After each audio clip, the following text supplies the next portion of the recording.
it's your boy Ancient Albatross here again with the Cypher Unlimited crew. We have our usual suspects of AD or Alpha D. We have Spigs 18 or Anthony. And we have a very special guest, but Dean, can you tell us more about that? Well, today we're talking to Bruce Brenneise. I mean, I could say tons about this man, but I'm just going to boil it down to that he is a collaborative illustrator who's done work with Monte Cook Games, Cryptozoic Entertainment, Mega Crit Games, Lone Shark Games, Hunter Entertainment, Hammer Dog Games, Fantasy Flight Games, Open Legend, uh, Phoenix Online Studios, and Pinkerton Road Studios, just to name a few.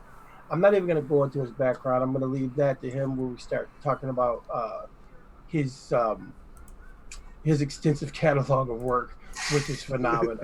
So, Anthony. No, how about you introduce Bruce? I'm sorry, everybody. Without further ado, Mr. Bruce Brenneise. Bruce, just tell us a little bit about yourself, sir, please. Thanks for having me on, guys. Well, I'm an artist who's been working professionally for about 4 or 5 years now in games, doing a lot for tabletop, as you mentioned, also some indie computer games as well, and things have been going well so far, and I've been having a lot of fun with it. Welcome. Yeah, welcome. Thanks. Thank you. And I apologize. Now, Anthony. We've only been doing this for 90 episodes, but it's okay. I get excited. Yeah. Well, first off, welcome, Bruce. We're so happy to have you here for the first time on the CU. It's awesome to have you here. Thank you. I think it's obvious that the three of us are all huge fans of your work, and we're just gonna go into some questions on your background and all the wonderful stuff you did, if that's okay. Absolutely. Really happy to chat with you guys. All right, so I'm gonna lead into the first question. It's kind of the obvious one, but can you tell us a little bit about your background in illustration and how'd you get involved with art and illustration design in the gaming industry? Specifically, how'd you hook up with Monte Cook Games? Sure. Well, it's a little bit of a long story in the sense that, like most artists, I've basically been an artist my whole life as far as I'm concerned. I've been interested in art. My grandfather was a commercial illustrator as well, so it kind of runs in the family. I went to university for illustration. I was learning a lot about scientific illustration. It didn't really immediately hook into the entertainment industry like I was hoping, so I actually ended up kind of traveling and living abroad for a while, and then I came back with a burning desire to make my dream happen, and I did a whole lot of networking, and honestly it was mainly through the networking and through basically making myself known to other artists, and they hooked me up. Specifically Nate Taylor, one of my good friends now, hooked me up with the work that Lone Shark Games were doing. They were licensing Monte Cook's Numenera property, and I did a bunch of work for them. And then later I met Bruce Cordell at an after party at NorwestCon here in Seattle, and we were just kind of in a random group of people, and I asked him what he did, and it turns out he was working and still is working for Monte Cook, obviously. And we had a great conversation, lots of, brotherhood between Bruce's. And he said, oh, yeah, we've been getting all of these great, all this great art coming in up the line from Lone Shark. So when I said that I was really interested in working directly with Monte Cook Games as well, he connected me with their art director, Bear Whiter, like the very next day. And then the rest is history, I guess. Yeah. Bear's an awesome guy. Yeah, we've had him on. Yeah, he's lovely. So is Bruce. Yeah, true. Wonderful, honestly. Like I love working with Monte Cook Games. They're really great people. Yeah, well, most definitely. Like we've seen it firsthand. They're just splendid, all of them. Yeah. You said you went to. Do you want to mention what school you went to? Sure. Yeah, I graduated with a Bachelor of Fine Arts from the University of Michigan. Oh. And I was studying scientific illustration at the time because that was sort of the most rigorous, I guess, illustration program that they had. They're kind of trending towards abstraction for the most part, which, you know, has its place, but it wasn't what I was interested in. But they still had this really great illustration program for like medical and biological and, you know, for zoos and museums and all sorts of stuff like that. So that's kind of where I polished my skills initially. Oh, That's awesome. that's actually super interesting. I can see how that sort of like a subset of skills in illustration could come in handy in the sort of like art you draw. Oh, yeah. But that kind of helps me segue into the next question here. Is seems that fantasy and sci-fi landscapes illustration are your specialization. Can you speak a little bit about why this genre and art style appeals to you so much? Well, I have a long history of reading a lot of science fiction and fantasy. I mean, I grew up reading Lord of the Rings and, you know, Narnia and all the rest of that. I think I read Lord of the Rings starting in like, I don't know, like 4th or 5th grade or something. So I got into it pretty early, pretty heavy, and haven't really stopped since. I've always enjoyed travel a lot, and so the idea of being able to travel to all of these fantasy and science fiction landscapes and imagine them and create them for myself and for others has always had like a really huge appeal for me. Nice. Oh, that's awesome. So, you know, that being said, Bruce, that's awesome. And I guess that I can kind of relate to it. You know, being a writer, you have to, you know, describe these landscapes, but to see somebody be able to realize them is pretty phenomenal. So, you know, you created like some of the most memorable landscapes, you know, for Numenera. I mean, they're iconic. Thank you. Honestly, they're iconic. I would, you know, I might have to go see if I can afford a print so to put one up on my wall. I mean, I'll be honest, they're beautiful. So Thank you so much. Do you have any pieces in the Ninth World that just stand out for you yourself? The pieces that I've done, I would say Trail of the Dream Titans is one of the most iconic for me. That was a piece that I did for the Numenera 2 Kickstarter, and it was, I think, maybe like the second piece. It was the first or the second piece that I did for Monte Cook Games, and then they ended up making it a whole chapter in Numenera Destiny, I believe. The chapter called Umdera is based on that. So, I mean, they, like a lot of my art for them, they pretty much just kind of left me off the leash, as it were. They were like, okay, just give us something really weird, really strange, come up with your own concepts. And I did, and then they, you know, some of them they've kind of left open-ended, and some of them they've created stories for.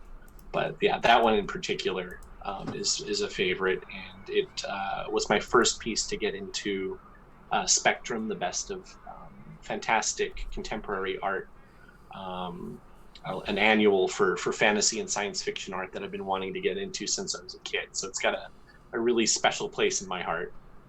That's awesome. I mean, and yeah, I mean, your artwork, like I said, you know, sometimes I don't know about anybody else, but I know I have a tendency to pick up the Numenera books and just kind of go through and look at the pictures before I read anything, because with Numenera being that open world, like you said, as it is, it automatically sparks something. I want to see if I have anywhere in line with the story behind the picture or whatever. It's kind of cool. Yeah, So coming great up with stuff. your own reasons for why these things are the way they are.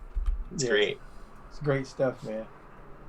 Yeah, I personally, when I look at your art, your landscapes, I could develop a whole adventure just from the one image. Exactly. So you know you're doing an awesome job when you have a ton of GM. You're sparking so many GMs' imagination just by looking at this one image, and it could spark a whole series of adventures or even a campaign.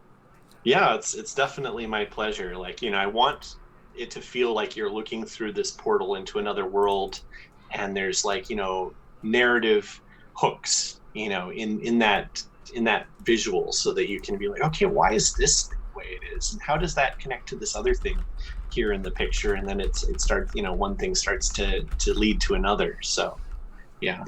That's great. While we were doing our research, and you mentioned it us once before just now, we noticed that you've done a lot of world traveling. You even lived in China for several years. Yeah. Do you think those experiences affect your art style? And are there any of your illustrations that were directly inspired by real life landscapes? Oh, absolutely. I mean, that's really, if I'm looking at my inspirations, that's probably almost half of it is all the places I've traveled to. I think at this point I've been to, I don't know, something like 35, 36 countries, all over the world, the Middle East, Africa, East Asia, Europe. Still trying to get to South America and Australia, and maybe one of these days Antarctica. But yeah, they're absolutely inspired. I studied in Turkey for a while, and there's some ancient ruins and some very like magical, weird alien landscapes there that were a big inspiration. I lived in China for 6 years, and I traveled basically everywhere in the country, like almost everywhere. There was a 4-month period between contracts at one point where I was just entirely free, and I just traveled all over the country, just wherever I wanted to go, busing and train all over the place and hitting up every national park that I could.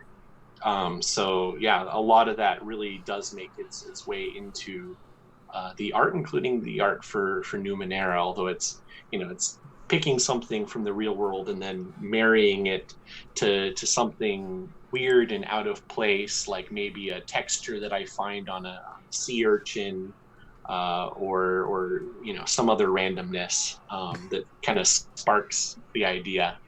That's oh, sorry. I didn't I was just gonna say. Oh, Go I'm ahead, sorry. Dean. I was just gonna say we all want to talk. Say the level of detail, and the level of visceralness to your work is really uncanny. I mean, we talk about the artwork in the Numenera books all the time, but I think that is something that is so unique with your pieces, because I don't know the title of it, but it's the one that was in the Numenera book where it's the cliff face in the water, um, and it was just brilliant. I mean, I'm sitting there looking at this piece, and I probably looked at it for 20, 25 minutes. And like Anthony said, it was a whole idea. I got the heroes looking out over this, and they see the boat coming up the stream, and it's like amazing. But the boat was so detailed, but it still looked like it was at a distance. Amazing work, man. Thank you. I just want to say I want to see that sketchbook of traveling across mainland China that you probably have. Yeah. Well, the funny thing is, I didn't do a ton of sketching during that trip. I was mostly oriented towards writing at the time. I've always had a big interest in writing as well. So I was mostly, I was taking a lot of photos, and I was keeping a daily or bi-daily journal of everything that I was seeing and experiencing and doing there. So I think, yeah, the inspiration wasn't so much through a sketchbook, but just like, recording those experiences and thinking about them later, and then looking through my photos. And of course, all the photos that I've taken have provided a lot of great photo reference that I could then use to input into my artwork now. Yeah, Nice. most definitely. That's actually what I was gonna say. That throughout all those travels, you must have had like a ton of like different, like, I don't know what a better word would be, but biomes, like different types of terrain to look at, different sorts of trees or landscapes or whatever. And it's Absolutely. definitely nice to have that reference, whether from memory or through photos or whatever have you. Yeah, it's definitely awesome. Exactly. As soon as I'm like, okay, I want it to be this kind of environment, and then I immediately think back to all the places that I've traveled to. Okay, what's relevant here? What can I look at that's going to help inform this piece and make it feel more real, and maybe push my ideas further. Yeah, cool, awesome. But we've spoken a lot about Numenera and gaming artwork, but you have also done some work in a video game illustration field, specifically for the massive indie hit Slay the Spire. Yeah. Can you speak about the differences in the art process when designing for a video game as opposed for like a tabletop RPG? And do you have a preference? I'm not sure that I have a strict preference because, I mean, at the end of the day, like I'm just, as long as I'm enjoying making the art, it's all good. What I will say is that there are some more specific limitations to the work that I was doing for computer games, because in the computer game, like you have to have like maybe a certain aspect ratio to the image. You need to have certain areas cleared out, I guess, so that the action of the game can take place or the animations can fit through there. You have to think in terms of maintaining layers. Because, for example, the work that I did for Slay the Spire, I did basically all of the environments for it. And each of those areas of the game would have like a foreground, a middle ground, a background, and like the ceiling. And so that would have to be layered in the appropriate way, and it would have to leave a lot of open area in the middle ground, so that my art wouldn't distract from the UI, and it wouldn't distract from the action of the player character fighting these various monsters. Oh, it definitely makes sense. A lot to take into account when thinking about interactions with the environment, interaction with the player, etc. It definitely could get a little, intense. At least it seems so to me. I don't know. I probably couldn't handle it. It's basically you have to develop a whole new different mindset in your design process, correct? Yeah, it's at the end of the day, it's just about figuring out what the client needs, and for a static image that's going to be in a tabletop game book, that's a very different need than an environment that's going to be used in the game, or let's say like a lightly animated menu screen or something like that. That's awesome. Yeah, so you kind of answered this question when I asked you before, but maybe you can expound upon it a little bit. And if and then I have maybe a little extra question Sure. at the end of it. But we asked you before, you were saying that we were just wondering, does Monte Cook Games give you like specific elements that must be included, or how much overall freedom are you given with your design process? Yeah, like I said, most of it's fairly free with them, but I mean it can vary. I do have some pieces that are relatively more restrictive. They have asked me for some specific images for the adventures that were going to go into the various source books that they kickstarted. And so some of the things that I did for like, I'm trying to remember, there was one called The Polluted Source, which had to have some characters coming up to a really polluted river, weird vegetation, and a ruin of some kind that was the source of the pollution. So that that's still fairly open-ended. I can interpret that in a lot of different ways. The characters, I can design them how I want. The ruins, I can design them how I want. Even the overall color palette and everything, the designs of the weird plants, all of that is still fairly open to my interpretation. But for the most part, a lot of the work that they've, I think Bear has a really good way of figuring out with each artist what works best in getting their best work out. And I guess the case for me has been that they pretty much just give me open-ended briefs at this point, where they're like, just give us another Bruce Brenneise weird landscape. and I do my best to deliver. He's like, they're just like, we want more you. Like, just give us more of very that much stuff so. you're bringing to the table. Just bring more of it. Yeah. When you did the Elamir landscape, Yes. Did they have any direction with that, or did they basically tell you go nuts with a town to cityscape? Yeah, it was one of those that had a little bit of direction, but not a lot of direction.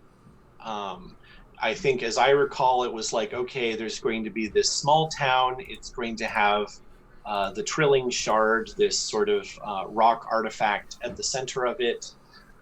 There's going to be a river nearby, and the rest of it is open wilderness. And then the amber monolith will be visible in the distance. Yeah, I absolutely love that illustration. Yeah. So, and then from there, it was kind of, it was a little bit dictated. I would say it was mostly open-ended, kind of almost like I was painting a session of SimCity, where each week it's like, okay, how is this place going to change? How is it going to grow? I enjoyed painting in things like they started quarrying the nearby mountainside. They started, they would cut down some of the nearby trees. They would sort of start some irrigation ditches and things. Like, as I was going along, I was just trying to put myself in the shoes of the people living here and what kinds of things they would do. But it was also affected by the Kickstarter because they were running kind of like, they were running a campaign sort of with their Kickstarter backers. Mm-hmm. And it was a little bit like a choose your own adventure in some sense. It's like, okay, we've got these monsters coming and invading. What are we going to do? We know that they're coming. Like, we can invest in better technology or exploring some ruins and hoping that we find something useful, or building up the walls or what have you. And so I needed to reflect some of that, and they specifically did commission a series of images that showed that invasion and war, and like part of Elamir burned down during the process. So I had kind of like a before, during, and after series within the images that I did for that. That had to be a lot of fun as an artist, not knowing, having full control of what it's going to be. All of a sudden, the direction of the artwork changes on the drop of a dime. Right. It was a little bit of a game for me too. It was like, okay, what's going to happen to this place next? Is it going to radically change the way that the city looks? And it did for the most part, but some parts of the city burnt down and were rebuilt. So that was reflected in the art. I feel like that's the mark of like a good artist or a good mindset, is that you weren't taking that as like a frustration, or like, oh, they're making me change. It's more of like, hey, I have to adapt now. Oh, this is fun. Like, that's an awesome mindset to have. And something else that was awesome about it, because I mean, as a writer myself, a gamer, game master, it was just so nice to see that unfold, because, it spoke directly to, Destiny, Numenera. Right, the purpose of Destiny, yeah. I mean, so it spoke perfectly to it, and it was just like, so I think that gave it another sense to the people at the table, and now, we have the adventurer over there, so I can just look at it, and go, and I even have an even better insight into it. So it's really cool. Yeah, no, I mean, I have to give it up to Monte Cook. They designed some of the best Kickstarters, like very interactive and fun. Trust me, our pockets feel those Kickstarters. I bet. Oh man. Do you have any advice for our listeners who may be budding artists and are trying to break into the gaming industry? Sure. I mean, I've got a lot of advice that I've given people and that I've received, and I always try to pay it forward. So, for one thing, if budding artists want to email me and ask specific questions they have, I'm more than happy to help them out. Like I say, to pay it forward, because the science fiction fantasy artist community is incredibly warm, incredibly giving, and it's a wonderful community. It's really helped me out. One specific, I get a piece of advice along those lines, I guess, is definitely networking. Networking is really key. I kind of worked in obscurity for a while when I came back from China. I didn't quite penetrate for me that it was going to be necessary to like get out there and meet people, and I was maybe like a bit shy, and reticent to try that. But then as soon as I started going to events, going to like the local indie game dev events here in Seattle where I live, going to workshops, art workshops, going to conventions and things, started reaching out, and never really looked back because it's had such a huge impact. Like I mentioned, my friend Nate was the one who ended up putting me in contact with Loan Shark Games that led to working on Numenera. And he did that because they needed a landscape artist. They needed like painterly landscape art. It's completely like he does amazing art, but he's characters and more sort of cartoony, like linear style. So there's no competition there. It's just helping each other out, and the sooner you can be part of that network of artists helping each other out and passing stuff on when it's not the right fit, or when someone for whom it's the perfect fit, the better, I think. Nice. Do you have any portfolio advice you would want to give a budding artist? Sure. Focus. The stuff that you come out of college with tends to be all over the place because you've been experimenting with a bit of this and that. You took a painting class, you took a printmaking class, you took some live model drawing, life drawing classes, and you included it all in your portfolio because you're rightfully proud of the progress that you've made and the things that you've tried. It's completely useless for getting jobs because what an art director wants to see is consistency. They want to see, okay, this person really likes this type of art, this type of asset, and they've done a whole bunch of them, so I can see that they're consistent. I can see like a range of quality, because you never know, like when you commission this art, you might get their best work, you might get their worst work. You're hoping to see that the worst work is not too far below the best, and that it's a level of quality that is acceptable for you. So they're looking for something that they can put some trust in, and so it needs some focus. And I think ultimately, although it's great to experiment, it's great to try new things as an artist, those experiments don't necessarily make it into your portfolio. You're creating the museum of you, you're curating it and choosing what goes in there. Only put the best, and only put the stuff that you really want to work on, because you don't want to put something in and then someone hires you for it and you're miserable because it's art. It's a type of art that you don't really enjoy making. Like that's bad for you and for the client. That doesn't help anyone. So yeah, definitely focus it down, and in general try to ask yourself questions about what kind of art you like making, so that you can do that. Experiment first, then ask, okay, was this fun? Do I want to do more of it? Do I want to do 20 or 40 more of it? That should give you some good answers about what should be in the portfolio. That's definitely some awesome advice. Definitely something I'll have to pass on to my husband, who definitely needs to get their portfolio a little more straightened out. But that's an issue for another time. That's something we all go through. Yeah, Trust me. My definitely. portfolio's been there.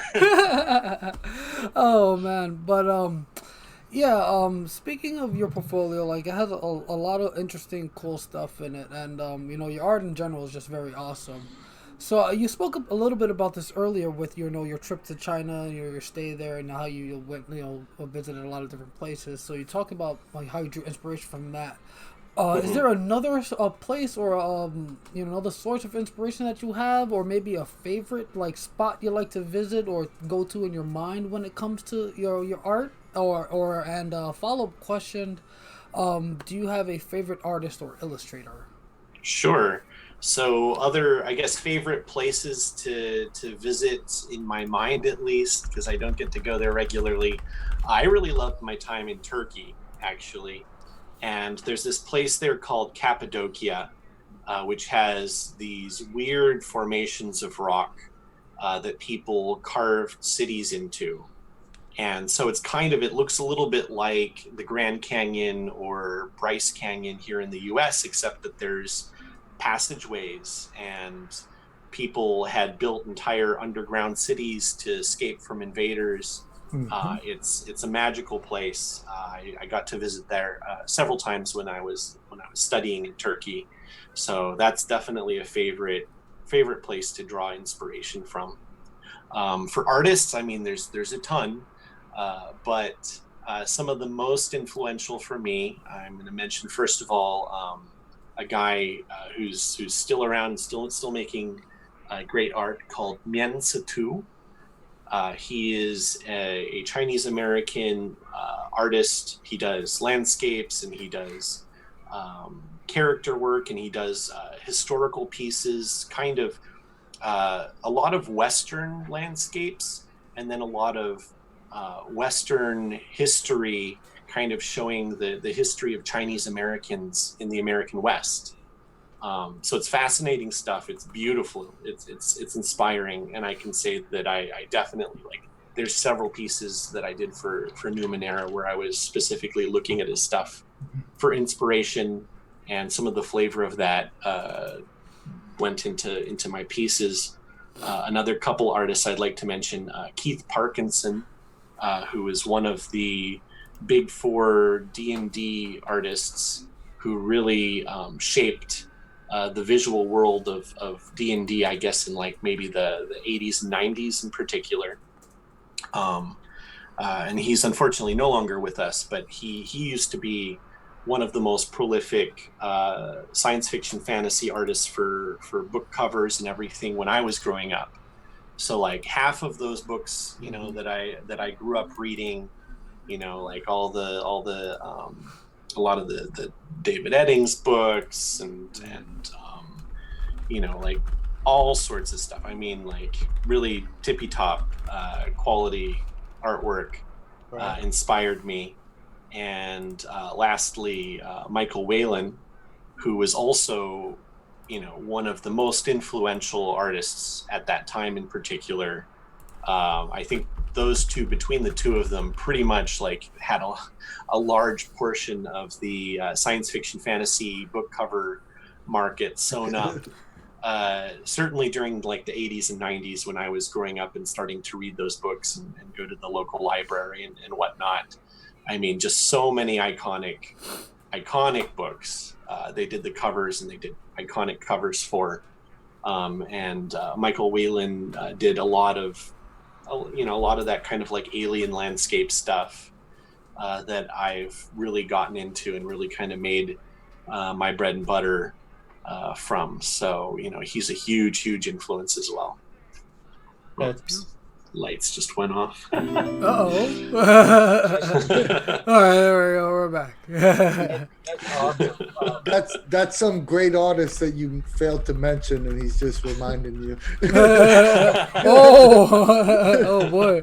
Yeah, there's a long list of other inspirations. Or that was those ones are top of mind. mind. You know, thank you. You know, that was Mr. Parkinson letting you know thank you. That's what it was. I was thinking it was like the spirit of Barry Winston. You know, Oh boy. So, you know, we've actually, you know, walked across this great journey with you here, Bruce, and it's been awesome. But you know, hey, we have to talk about reality sometimes. So in these difficult times, I know it's probably hard to get exposure and new clients. You know, and I know you're offering great things on your Patreon, like, you know, the post-apocalyptic world building. But do you do commissions, and do you have an online store to purchase prints and those beautiful illustrated Numenera playmats? Absolutely. So yes, I am on Patreon, and it's patreon.com, and just my name, Bruce Brenneise, after that. And I'm doing kind of my own take on the post-apocalypse. One of the reasons why I was such a great fit with Numenera is that I was already occupying that headspace. In fact, ever since I was in Turkey in 2005, I was kind of in that headspace and started creating a world of demi-humans after humans have basically left the world. And everyone who's left on the world has changed, and been changed by like sort of gene plagues that have done all this just changed everything there, changed the flora and the fauna and everything. And in terms of landscapes, a lot inspired by what I was seeing in Turkey, and then I've just expanded it from there. So there's that I'm working on. I also have a web shop with a lot of my work from Numenera on it as prints and playmats, and I'm running a sale 20% off on those until the end of Sunday this week. So if anyone's interested, they can check it out at brucebrenneise.com/shop. I just posted the links in the chat for you as you were going along. And as you were talking, I just put the Elamir playmat in my shopping cart. So oh, thank you. I will be purchasing that right after this interview. I'm a huge lover of playmats. I didn't realize I love them so much. So yeah, I'm probably gonna hit the site myself. I might have to as well. But Bruce, before we go or any further, I just have to say one thing too. You gave some advice earlier, and I have a little bit of artistic talent, not a lot, but I'm a writer more than anything. Mm-hmm. And you said something, and I'm going to take this away, and I want to throw it out there to those out there. As a writer, it makes sense too. I'm going to actually start doing like some video or pictures just to put together a portfolio of things that are inspiring, because I see places all the time. Mm-hmm. There's a building here. I went to school there. It's actually one of the colleges, but they have this atrium that's amazing. It is uncanny, and it always inspires all these different ideas. I really want to film a movie action sequence in there, because the place is so amazing. Because it's interior, it's all this open space down on the floor, but all around it are different levels that you look down, and the classrooms are there. But this open atrium is where they put a cafeteria and a student lounge and all of this kind of stuff. But you can look down on it. It's amazing, and it's got a glass roof up top. So I'm just thinking about those things that I remember, but what about things that small details you might forget or whatever. So Bruce gave us a really great piece of advice, people. Take those pictures with your cameras, and revisit them, because they will inspire you once again. Right. Have a general inspiration folder. I have an art inspiration folder, and I have like a reference folder where just things that come up I put into it, and of course I've got folders and folders of my own photos from travels over the years. Right, exactly. Definitely an awesome tool, definitely. But yeah, I think that sort of wraps up the main portion of our questions. So viewers out there, if you have any questions for Bruce, we are taking them. Anything you want to ask away in the Twitch chat there. And we haven't gotten any yet, but while we wait for anyone to ask... Oh. Could you label it as questions so we'll know on the Twitch chat that you actually have a question for Bruce? Make it easy for us. But while we wait for that, and if I have a question of my own, just a simple miscellaneous question, not a part of what we had written up. Mostly because music is a big inspiration for me when I'm sitting down to write or draw or whatever have you. Do you have a favorite genre or favorite artist of musician that you like to listen to? Mm-hmm. Or is music not a factor for you at all when it comes to like when you sit down to get your creative juices flowing? Music's huge for me. Actually, I'd say if there's two things that are absolutely necessary for me when I want to get into the mindset and just like start working on art, I need caffeine and I need music, and I need to just put on my headphones and ignore the world and just get to it. I listen to a lot of eclectic stuff. I think like a lot of artists, I have a lot of like soundtracks and things that I listen to in particular. But I do want to mention, I listen, one that I really like a lot is Lord Huron. And that's kind of like folk, but with kind of like a weird twist to it, I guess. Mm-hmm. And they're really good. They're really, it's hard to describe exactly, but I love it. And I actually went to school with the guy, like a bunch of the people who made up the band. The front man was in my AP English class in high school, and then we went to the same art college as well. And I think even back then, like he made like a song for one of the projects in our class, and it was like professional level, like back in high school. And I would listen to it from time to time, and I'm not sure where I put it, unfortunately. But I've been listening to a lot of their music.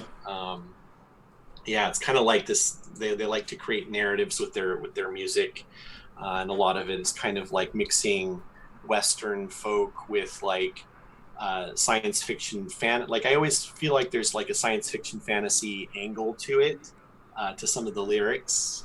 So I find it really, really inspirational. Yeah, that sounds awesome. You'll definitely have to, drop me a link in private, or about what your favorite song is, or your album. That's that's a full story, or however they do it. But yeah. It's pretty cool that you bring them up because I'm actually familiar with the group. So yeah, I call it folk soundtracks. Is what it like they make soundtracks. Yeah, they kind of have like a whole sort of movie storyline almost. Yeah, go ahead. We have a question from Scott's POV. He says, how do you decide which pieces are best to include in your portfolio, and how often do you update your portfolio? That's a good question. I would say you can always, like, again, when you start networking with other artists, you can start to ask people, like, because sometimes as an artist, it's really hard to gauge for yourself. Like, you're so deep in your own head about your own pieces. I find a lot of the times artists don't even recognize, at least for quite some time, which pieces were their standout pieces, because some of those standout pieces were so painful and difficult to make that you just feel pain when you look at them. And it sort of detracts, like you're like, okay, this is good or this is fine, but your enjoyment of it is detracted by the fact that you're like, oh man, this one's really painful to get out, to give birth to, as it were. So get second opinions from people whose opinion you can trust, not like just random like family and friends who may not have an arts education or like something like that, but try and find other artists, other people who are making work that you respect, and if possible you can ask them, hey, could you let me know, are there any pieces in here that you think should be dropped, for example. And generally speaking, less is more. At the moment, my portfolio is a little bit overfull because I've had kind of trouble killing my darlings, as it were. And I've reached the point where when I ask a lot of my peers about, okay, well, is there anything in here that I should drop? They're just kind of like, no, these are good. And I'm like, well, but I've got new art that I need to add in here. Like, is there anything I can drop so I can put new work in? And so at this point, I'm not like very, very actively like recycling through very quickly, even though I have made a lot of art, during the period of time, like even from like the oldest piece in my portfolio through to the newest. I'm mostly, every once in a while, I'll be like, okay, this piece has kind of had its day, and I'll drop it. And then, if I've got like a new piece that like really seems a standout piece, I add it in. And I definitely don't, like, I would say at this point, most of my pieces that I make don't necessarily make it into the portfolio unless I really feel like cutting a whole bunch of older stuff. Roberta just said that that's because everything you make is the best. Thanks, Roberta. I appreciate it. And real quick, before you say something, Anthony, real quick, Scott's POV, just so you know, that's Scott McKendry. He's an artist himself, so awesome. He's looking very forward to doing that. So Bruce, Scott, Bruce. Best of luck with it, Scott, and feel free to reach out to me via email as well. I'm happy to help. The question I was going to ask is, do you have a go-to piece that that usually if you show it to like a prospective buyer that they're going to really dig it? Well, in some ways it's kind of interesting that there's go-to pieces for when I just want to like impress people, like impress other artists or you know, attract people. And there's it's not always necessarily the same pieces that are like insta buy or my best sellers. You know, in terms of pieces that people are most excited to buy, I think Within the Sky with the dice, the polyhedrals coming out of the portal is one of the most popular ones. The Wreckers with like the pirate ship and kind of an eerie shoreline is another very popular one that's, you know, continually like people are always like really impressed by. The ones that I am like personally like have the most attachment to are the Trail of the Dream Titans, which I mentioned earlier, and also If Stone Could Cry, which is this sort of orangey piece with a character kind of in the center on a cliff of faces, and he's sort of starting to become dust. That was another piece that really felt like a breakthrough piece for me. Meant a lot. Awesome. Yeah, you got a ton of great stuff. And that was the name of it. I couldn't remember the name of it, but it was the Face of the Gun. That Face of Gun, yeah, in the Kingdom of that Gun, was right? the one. So those were like some of the best ones ever. Bruce. Well, thank you. That was actually the Face of Gan was actually my very first piece set in Numenera when I was working with Loan Shark Games. Wow. So in many ways, that was like I was, you know, excited to work in this kind of weird setting that I was just introduced to at that time. And I all of my excitement went into the piece, and I really wanted to like just, you know, hit a home run if I could. So yeah, I think it really I'm really happy with how that one did. Home run for me, definitely. I actually ran like 2 or 3 adventures based on that picture, just because. Oh, very cool, awesome. You know, great stuff, man. So love it. Most of that. Hey, the guys from Marlow House just joined the chat. I want to say, hey guys, and I don't know if it's Andrew or Monica, so I'll say hello to both of you. Hey guys. But yeah, it doesn't seem like we have any more questions from the audience. So I think we can go ahead and move to the more hardcore question part of our segment, guys. What do you think? Oh yes, time. I don't know if Bruce could handle these rapid fire questions. We'll see how it goes. These are the questions. You touch your soul. Thank you for taking my line, Dean. Oh my goodness. This is the part where we dig deep into your soul. We'll pull it out, stretch it on the table for the world to see. Are you ready for a rapid fire question? Go for it. All right, so they're basically quick one answer questions, and the first one is pretty simple. When you play role play games, do you prefer to be a player or GM? I've never been a GM. When I grew up, I was the artist / map maker / idea bouncing board for the GM, and that was a pretty natural fit. That makes sense. That's a good answer. Do you prefer 3D models or pixel art when it comes to video games? Pixel art. I'm a big fan of the VGA era pixel art graphics, like early 90s, mid 90s. Mad in my own heart. So online or in-person gaming when you get to game? I've very rarely done in-person gaming, actually. So, I haven't actually done a whole lot of tabletop myself, just for, you know, various reasons over the years. And I did get to enjoy playing a 5e campaign a couple years back with one of my clients, so that was a lot of fun. So I guess I have to say online for That's a good one. no other. For commissions, do you prefer detailed descriptions or loose details? Loose. I like to be able to put a lot of my whatever I can bring to the table into the piece. Nice.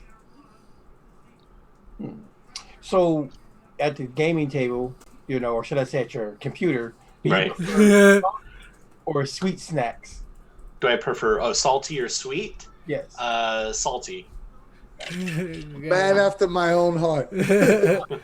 All right. So, when you're drawing with traditional media, do you prefer colored pencil or colored markers? Colored pencil. I loved colored pencils back, especially in college. I just did a bunch of pieces with them. Nice. PDFs or physical books? Physical books by a mile. Nice. Digital drawing or traditional media? 90% of my work is digital, so I'd have to go digital. I was an early adopter. Gotcha. So, comics or cartoons? I honestly don't have a lot of either in my life at the moment. I do like graphic novels when I can find a good one. So basically, comics. So yeah, you successfully survived the gauntlet of our soul-crushing rapid-fire question. All right. Oh yeah, no. So yeah, it's been a huge blast chatting with you. Got a lot of insight into your creative process and all that good stuff. But before we get out of here, for our audience out there, I know we spoke a lot about your website and whatnot and your email address. But how can people reach you online? And is there anything you want to tell us about while you're here? Well, they can reach me from my website, brucebrenneise.com.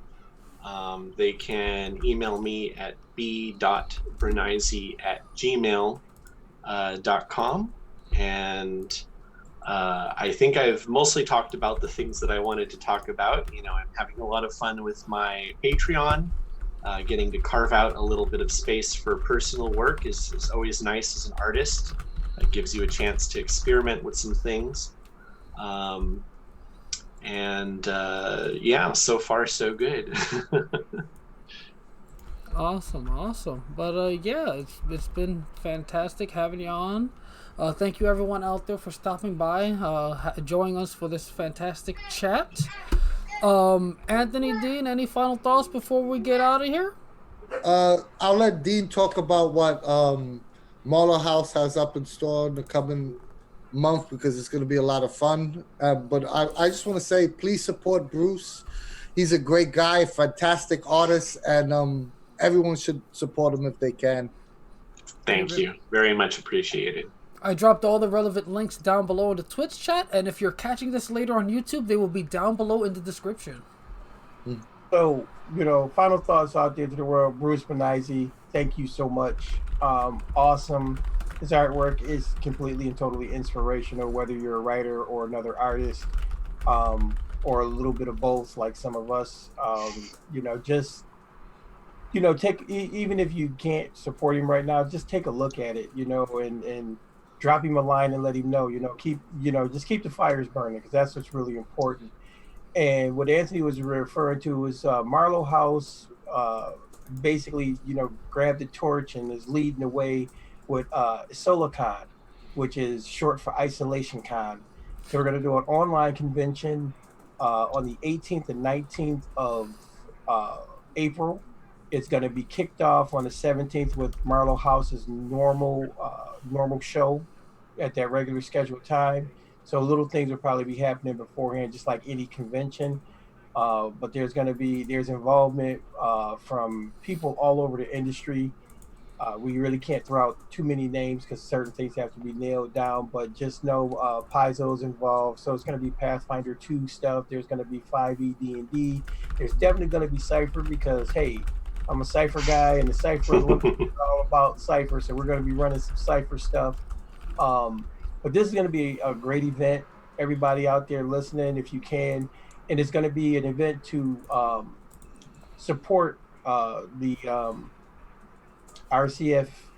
Oh God, what is it? I always forget the name of it. But the acronym. Yeah, the acronym.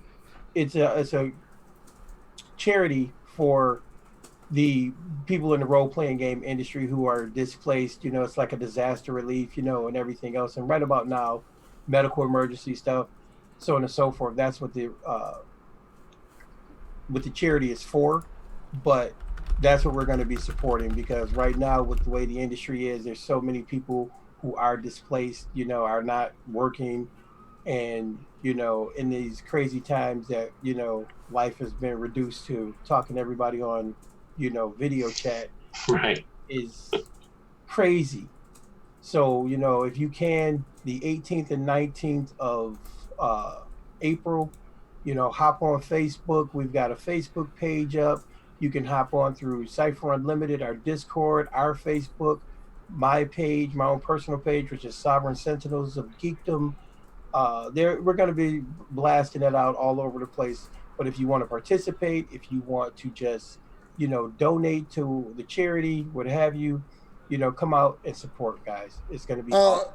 The charity's called the RPG Creators Relief Fund, and it benefits all these wonderful content creators that give us, have given us years of enjoyment. And let's be realistic. With this troubling time, there's a lot of people that are out of work, which means that there's a lot of people not spending their money on luxury items like RPG books. So it's affecting a lot of great creatives that we really want to support them in this time of need. So, any little bit you can help. Like I said, like Dean said, with Cypher Unlimited, and along with many other Twitch streamers and content creators, will be providing various different actual plays and some panels and seminars. It's totally free. There's no paywall. So if you want to come and just watch, you're more than welcome to. But if you want to donate to some of our favorite content creators, please do. And we want to make sure that in this troubling times that we can help out in any way we can. And real quick, there is one thing, for all you lovely gamers out there, there's going to be a meat grinder. So that we can't talk about that. So that's basically if you want to get your character killed, just basically come in and they're going to, what? It's going to be like a continuous, GM Steve Hilt's just going to be out there and he's going to be basically attempting to murder characters left, right. That definitely sounds interesting. But it's going to be interesting deaths. So, but there is an underlying story as well. But yeah, this is one of the events that's going to be out there, which is different. But yeah, it's definitely all for a worthy cause, because like Anthony said, it's definitely troubling times we're in right now. But that aside, look forward for more details about that in the future.